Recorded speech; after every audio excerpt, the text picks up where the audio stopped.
Amis téléspectateurs, mesdames, messieurs, bonsoir. Je suis là pour vous annoncer la bonne nouvelle, comme d'habitude d'ailleurs.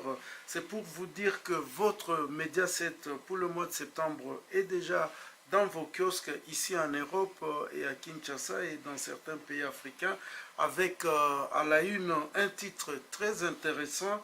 Enjeux électoraux en République démocratique du Congo. Les comptes à rebours a commencé. Comme vous le savez, dans moins de 3 mois, les Congolais vont se rendre aux urnes pour élire leur futur président. Il y a des titres aussi, une analyse que nous avons faite par rapport à notre équipe nationale de football.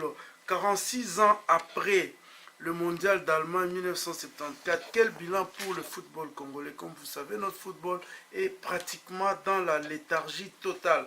Un autre titre très intéressant, c'est un titre lié à la SAP, Hakim Prince de Lausanne. Pourquoi je suis le meilleur sapeur de tous les sapeurs congolais. Donc c'est un ouvrage qui va apparaître. À part ça, il y a pas mal de titres et d'analyses très intéressants dans ces magazines. Par exemple, nous avons fait un clin d'œil à notre consoeur Élise Moulanga, qui est l'étoile montante de la presse audiovisuelle congolaise. Il y a par exemple aussi le fils de notre consultant maison, Jean-Pierre Eyale Kabé, qui est la tête pensante d'ailleurs de ce magazine. Patrick Eyale qui s'est mis la corde au cou, c'est-à-dire il s'est marié. Il y a aussi mon ami Godé Kimani, qui est l'un des meilleurs coiffeurs congolais sur la place de Paris.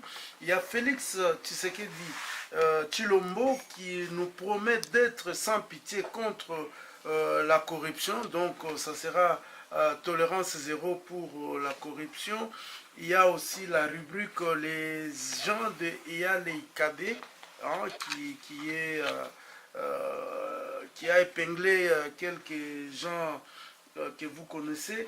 Donc l'éditorial est signé par votre humble serviteur. La question des nationalités, une véritable boîte de Pandore en République démocratique du Congo. Voilà à peu près les contenus, quelques contenus évidemment de ces nouveaux magazines. Mais j'ai oublié de vous annoncer aussi un article sur un livre qui va paraître très bientôt. C'est Papa Wemba sur le trône de la rumba congolaise. C'est un livre co-signé avec le docteur professeur Manda Cheboa, avec votre humble serviteur, qui va sortir le mois prochain, donc je dirais même à la fin de ces mois.